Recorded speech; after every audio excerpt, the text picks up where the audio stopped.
Hello welcome friends. तो कैसे हो आप लोग? आई होप बहुत अच्छे हो। तो देखो आज का जो लेक्चर होने वाला ना, इस लेक्चर में हम लोग वापस से कुछ और टेलीस्कोप के बारे में डिस्कस करेंगे, because as our chapter is based on space observation telescope, right.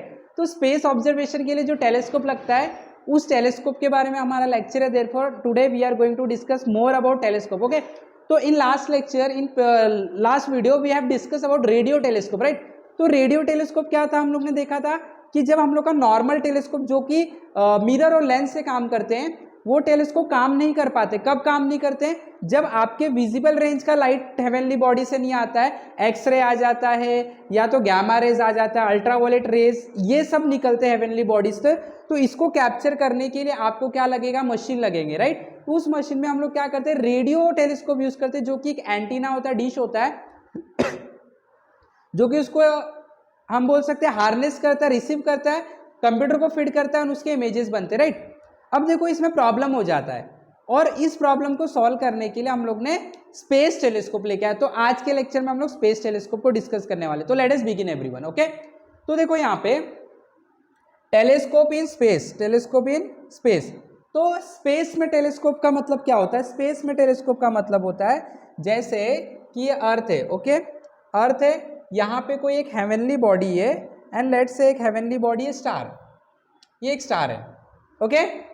तो सपोज स्टार से एक लाइट आता है, ये लाइट आ रहा है, या तो फिर हम लोग इलेक्ट्रोमैग्नेटिक वेव लेते। तो ये अगर ये वाला वेव का जो वेवलेंथ है, ये वेवलेंथ विजिबल रेंज में नहीं है, एक्सरे है, गामा है, तो ये रेडियो टेलीस्कोप की मदद से देखा जाएगा। लेकिन जब ये यहाँ से देखो, ये क्या है, इसको स्पेस बोलते हैं। स्टार्स कहाँ पे होते हैं? स्पेस में होते हैं। स्पेस से जब ये अर्थ की एटमॉस्फेयर में एंटर करते हैं तो ना there is some problem. Problem क्या क्या होता है देखते हैं। देखो पहला क्या पॉइंट है? पहला पॉइंट है electromagnetic waves in light varies when passing through the atmosphere. सबसे पहला डिफिकल्टी देखो क्या होता है, जब इलेक्ट्रोमैग्नेटिक वेव या तो रेज स्पेस से अर्थ की एटमॉस्फेयर पे आती है, ये अर्थ है, क्या ये अर्थ, तो ना इन लोगों को ना एटमॉस्फेयर में एंटर करने के लिए कुछ डिफिकल्टी होती है। यानी कि या तो फिर एटमॉस्फेयर पे एंटर करने के बाद डिफिकल्टी होती है। क्या होता है difficulty? Absorption take place. Atmosphere में जो डस्ट पार्टिकल होते हैं, जो हम बोल सकते हैं छोटे छोटे एयर मॉलिक्यूल्स होते हैं, गैस के मॉलिक्यूल्स होते हैं, ये क्या करते हैं? इस वेव को एब्जॉर्ब कर लेते हैं। सारे वेव को एब्जॉर्ब करते हैं? आंसर है नहीं। कुछ वेव को एब्जॉर्ब कर लेते हैं, कुछ पर्टिकुलर वेवलेंथ को इसके अंदर एब्जॉर्ब कर लेते हैं। तो जो यहाँ से लाइट अर्थ पे पहुंचेगा वो कम पहुंचेगा, कम इंटेंसिटी वाला लाइट पहुंचेगा। जैसे यहाँ से मैं मान लेता हूँ एक लाइट आ रहा है जिसकी ताकत, जिसके अंदर रोशनी 100 यूनिट्स है, तो जब ये एब्जॉर्ब हो जाएगा एटमॉस्फेयर में तो अर्थ तक आते आते 50 बचेगा, 30 बचेगा। तो लाइट की जो इंटेंसिटी है, लाइट की जो रोशनी है वो कम हो जाती है, और कम होने की वजह से जो इमेज हम लोग को दिखेगा दैट इज नॉट प्रॉपर। सबसे पहला डिफिकल्टी। सेकेंड क्या होता है देखो, there is some change in pressure and temperature. जब ये लाइट स्पेस से अर्थ की तरफ ट्रैवल करते हैं तो यहाँ पे एटमॉस्फेयर में प्रेशर चेंज हो जाता है, टेम्परेचर चेंज हो जाता है, जिसकी वजह से ना लाइट का वेवलेंथ चेंज हो जाता है। और लाइट का वेवलेंथ चेंज होने से इमेज जो होता है, यानी कि जो ऑब्जेक्ट आ रहा है उसका इमेज या उसका इंफॉर्मेशन जो है ना, वो इंफॉर्मेशन हम बोल सकते हैं थोड़ा सा मिसमैच हो जाता है। ओरिजिनल इंफॉर्मेशन क्या आ रहा था और अब इसके अंदर कुछ चेंजेस, टेम्परेचर, प्रेशर के चेंजेस की वजह से ये जो है ना डिस्टॉर्ट हो जाएगा। जो वेव है ना इसका डायरेक्शन बदल सकता है, ये वेव का वेवलेंथ चेंज हो सकता है। इसकी वजह से ना जो इमेज है, फाइनल इमेज, वो ओरिजिनल इमेज के एग्जैक्टली सेम हम लोगों को सिग्नल या तो हम बोल सकते हैं इंफॉर्मेशन नहीं दे पाएगा, कुछ चेंजेस हो जाएंगे मैसेज में। नेक्स्ट क्या? रिफ्रैक्शन भी हो जाएगा, टेक्स प्लेस। अब इसमें रिफ्रैक्शन हो जाएगा। अब देखो यहाँ पे क्या होता है, एयर के मॉलिक्यूल लगातार मोशन में होते हैं, तो जिसकी वजह से लाइट क्या होता है, लाइट जो आ रहा है वो बैंड हो जाएगा और लाइट इधर आ जाएगा, फिर कभी अगले सेकंड में यहाँ पे हो जाएगा, कभी अगले सेकंड में यहाँ पे हो जाएगा। तो रिफ्रैक्शन के वजह से इमेज बार बार जो हम लोग यहाँ से देख रहे हैं वो कभी यहाँ पे बनेगा, कभी यहाँ पे बनेगा, कभी यहाँ पे, एंड जस्ट हमें एक पर्टिकुलर फिक्स जगह पे इमेज नहीं मिलेगा, तो डिस्टॉर्टेड इमेज बनेगा। अगेन नो यूज। अब city lights and cloudy weather. जब ये अर्थ की सरफेस पे आ रहा है यहाँ से, तो यहाँ पे जो शहर होते हैं, बड़े बड़े शहर में बहुत सारी लाइटें होती हैं, उसके वजह से या तो यहाँ पे जो बीच में क्लाउड आ जाएगा, बादल आ जाएंगे, तो बादल क्या करेंगे, इसको रोकने की कोशिश करेंगे। Again problem. तो इसका मतलब है अल्टीमेटली प्रॉब्लम ये हो रहा है कि सारे के सारे जो भी सिग्नल, जो भी वेव्स इस हेवनली बॉडी से निकले स्पेस में से वो अर्थ तक पहुंचते पहुंचते उनकी इंटेंसिटी कम हो जा रही है, वो सारे के सारे अर्थ तक नहीं पहुंच पा रहे, पहुंच रहे हैं तो बार बार उसके अंदर चेंजेस आ रहा है, जिसकी वजह से जो हम लोग को इंफॉर्मेशन प्रोवाइड होगा वो भी वैरी होगा, बदलेगा, तो इससे हमें प्रॉब्लम हो जाएगा, राइट। हम लोग को एक फिक्स इंफॉर्मेशन, पर्टिकुलर अच्छे से इंफॉर्मेशन चाहिए उस बॉडी का, तो इसके लिए हम लोगों ने एक दिमाग लगाया, हम लोग ने बोला कि रेडियो टेलीस्कोप अर्थ की सरफेस पे यहाँ पे इंस्टॉल करने की बजाय हम लोग क्या करते हैं, स्पेस में इंस्टॉल कर देते हैं, और फिर उसको इलेक्ट्रोमैग्नेटिक वेव से हम लोग अर्थ पे बुला लेंगे। इसके लिए हम लोग ने क्या किया, हम लोग ने सैटेलाइट यूज किया। तो उपग्रह, satellite, a body which revolve around the planets which revolve in the space. तो एक हम लोग ने ऐसा सिस्टम बनाया, एक मशीन बनाया, जिसके अंदर हम लोग ना टेलीस्कोप लगा के भेजेंगे, और वो क्या करेगा, जितने भी रेडिएशंस आ रहे, जितने भी वेव हेवनली बॉडी से निकल रहे, लाइट निकल रही, उसको पकड़ेगा, उसको इलेक्ट्रोमैग्नेटिक वेव के फॉर्म में, उसको सिग्नल के फॉर्म में कन्वर्ट करेगा और अर्थ तक भेजेगा इन फॉर्म ऑफ सिग्नल। हम लोग उसको कंप्यूटर से रीड करवाएंगे और उसकी इंफॉर्मेशन लेंगे। तो ये जो पहले प्रॉब्लम आ रहा था वो सारे प्रॉब्लम खत्म हो जाएंगे। क्यों? क्योंकि अब हम लोग अर्थ की सरफेस पे टेलीस्कोप को नहीं लगा रहे। रेडियो टेलीस्कोप को कहाँ पे लगाया जाता था, अर्थ की सरफेस पे। अब हम लोग इसको कहाँ पे लगा रहे, अब हम लोग इसको डायरेक्टली स्पेस में लगा रहे।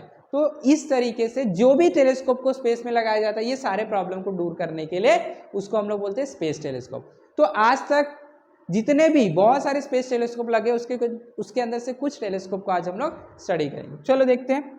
तो सबसे पहला जो है वो हबल टेलीस्कोप। सो सी अगेन इंपॉर्टेंट, ये स्पेस टेलीस्कोप है, स्पेस में बिठाया गया है।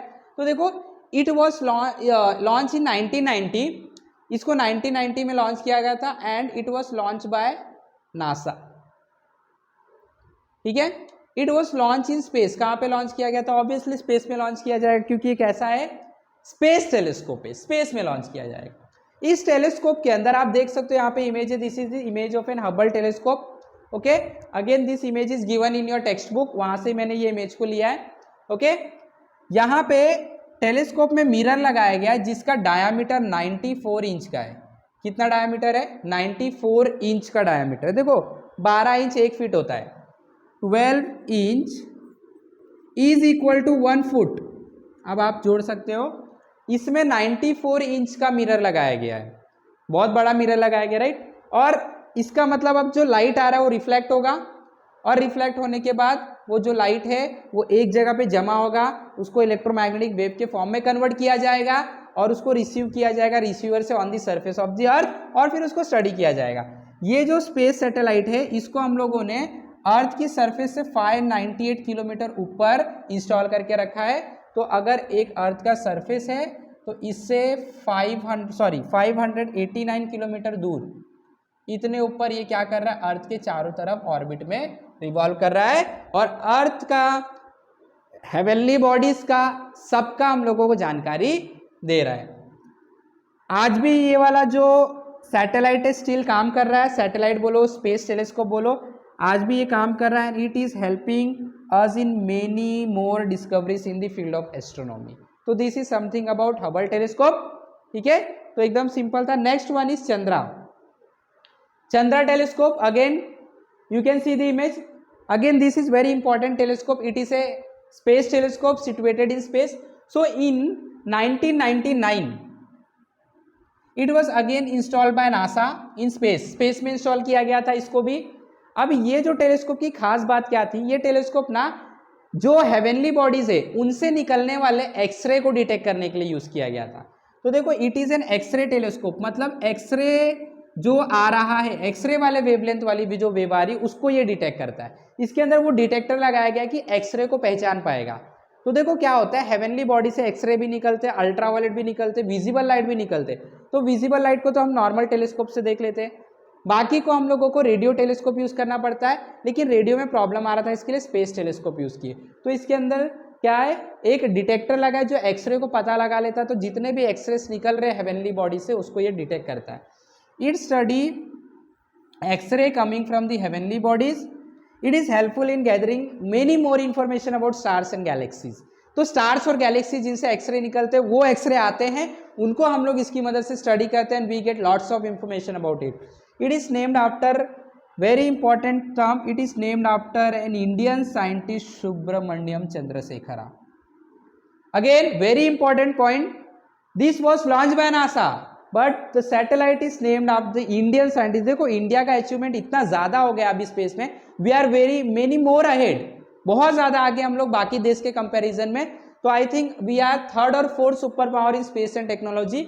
ओके, तो अगेन 1999 के टाइम पे, राइट 1999 के टाइम पे, आज से 24 साल पहले भी हम लोग स्पेस में आगे थे और हमारे इंडियन साइंटिस्ट सुब्रमण्यम चंद्रशेखर के नाम पे ही सैटेलाइट का नाम चंद्रा रखा गया था, राइट। तो आई होप कि समझ में आ गया, this is some information about the space telescope.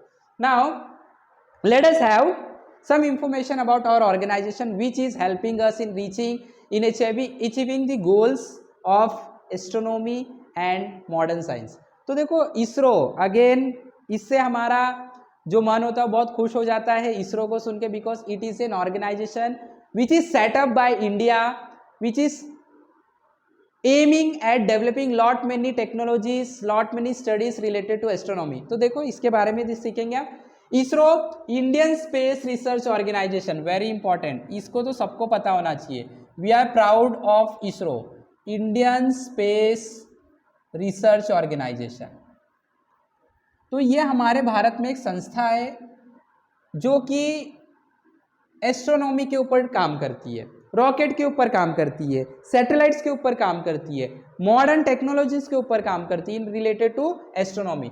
तो इट वाज सेटअप इन 1969, ये 1969 में सेटअप किया गया था। ऑब्वियसली 1969 में सेटअप किया गया है, तो we are very late as compare to other country, लेकिन फिर भी हम लोग बहुत आगे आ चुके हैं आज, राइट। तो सी एम क्या है, developing and launching rockets and satellite, नए नए रॉकेट्स डेवलप करना और अलग अलग तरीके के सैटेलाइट को लॉन्च करना, कहाँ पे, स्पेस में, अर्थ के ऑर्बिट में, दूसरे प्लैनेट पे, to study all the solar system, universe, galaxy and many more, right. उसके बाद large number of satellite have been launch till now, till date, आज तक हम लोग ने बहुत सारे सैटेलाइट अपने खुद के कंट्री के लॉन्च किए, हम लोगों ने दूसरे कंट्री के लॉन्च किए, जिस कंट्री के पास रॉकेट नहीं है उनका भी हम लोग ने सैटेलाइट लॉन्च किया है, जो कंट्री कैपेबल नहीं उनका भी सैटेलाइट लॉन्च किया है। बहुत सारे कंट्री जो है उनका जो लॉन्चिंग का कॉस्ट होता है बहुत ज़्यादा हाई होता है, तो उनके कंपैरिजन में हमारा जो कॉस्ट है वो बहुत कम होता है, कॉस्ट कटिंग है हमारे पास, देयरफॉर हम लोग दूसरे कंट्री का सैटेलाइट भी हम अपने रॉकेट से लॉन्च करते हैं। तो again we are very super power in this particular field and thus we should be proud of it. Now ISRO is playing a very important role in development of the nation, very important thing, as we know that ISRO is very ahead. तो ये ना हमारे देश के नाम को, हमारे देश को बहुत आगे लेके जा रहा है इंटरनेशनल लेवल पे। We are dealing with astronomy, we are dealing in space and there also we are at number 3 in the world. INSAT, very important series, INSAT series और जीसेट सीरीज आया था, जो कि हमारे कंट्री में जो internet services है और जो हमारे कंट्री में कम्युनिकेशन सर्विसेज है, टेलीविजन सर्विसेज है, ये सारे चीज़ पॉसिबल कैसे हो पाए। हमारे कंट्री में 5G नेटवर्क है, हम लोग आज बैठे बैठे अपने घर पे सारे चीज़ें पूरी दुनिया को अपनी उंगली पे देख सकते हैं, internet, all this are a important role of INSAT and GSAT series launch by our again Indian organization, that is ISRO. Then EduSat, again it is playing a very important role, all these are satellite in field of education and research। ये education and research में बहुत important role play कर रहा है। It is educating the youth, educating each and everyone across India। IRS, Indian Regional Satellite, ये भी satellite launch किया गया। It is helping us in research related to natural resources, natural calamities, disasters, जितने भी problems हैं, और फिर natural resources है, कौन से जगह पे क्या क्या हम लोगों को मिनरल्स मिल सकता है, कहाँ पे मिनरल ऑयल्स है, कितने मिनरल ऑयल है, बाद में वेदर फोरकास्टिंग के लिए भी बहुत सारे सैटेलाइट लॉन्च किए गए। तो this are many more achievement that we have made in the field of astronomy. Next one, very important satellite AstroSat, इसके बारे में देख लेते हैं। It was Indian satellite launch by ISRO. तो it was launch by ISRO in 2015, इसको इसरो ने लॉन्च किया था 2015 में। अब देखो again it is an X-ray and UV satellite, इसका मतलब है इसके अंदर एक्सरे और अल्ट्रावायलेट रे का डिटेक्टर लगा है, जो कि उनको डिटेक्ट करता है, जो कि कहाँ से आते हैं, हेवनली बॉडी से। If we are having X-ray we are having ultraviolet, all this rays are coming from heavenly bodies, इसको ये डिटेक्ट करता है, इलेक्ट्रोमैग्नेटिक वेव में कन्वर्ट करता है यानी सिग्नल में कन्वर्ट करता है, अर्थ पे भेजता है, अर्थ पे प्रोसेस करते हैं कंप्यूटर से, and we are able to study. It is made in India, it is made by Indian scientist, it have different telescope on single satellite. इसी के ऊपर, ये सैटेलाइट के ऊपर बहुत सारे टेलीस्कोप है, एक्सरे टेलीस्कोप है, यूवी टेलीस्कोप है, लाइट टेलीस्कोप है, मेनी मोर टेलीस्कोप एक पर्टिकुलर सैटेलाइट पे बिठाया गया है। तो again it is very important achievement, it is helping us in studying various aspect of astronomy. तो आई होप कि सब लोग को बहुत अच्छे समझ में आ गया, एक एक कंसेप्ट समझ में आ गया। तो हमारा चैप्टर यहाँ पे खत्म होता है। आप लोगों को सारे के सारे वीडियो अच्छे से देखना है, A to Z देखना है, स्टार्टिंग से लास्ट तक देखना है, सारे के सारे कंसेप्ट आपको क्लियर हो जाएंगे, ठीक है। तो आई होप कि सब लोग को अच्छे से समझ में आ गया है। तो इसी तरीके से हमारे साथ जुड़े रहे, हमारे साथ हम बोल सकते हैं कि सीखते रहें, keep learning with us, okay. And अगर ये वीडियो आपको पसंद आया तो आपको शेयर करना है, लाइक भी करना है, और अगर चैनल पे नए तो आपको सब्सक्राइब तो ज़रूर करना है, दूसरों से सब्सक्राइब करवाना, आपके फ्रेंड को भी ये चैनल के बारे में बताना है। And lots many more thing are coming on the way. Till then keep watching the SM Academy। Have wonderful day. Thank you very much.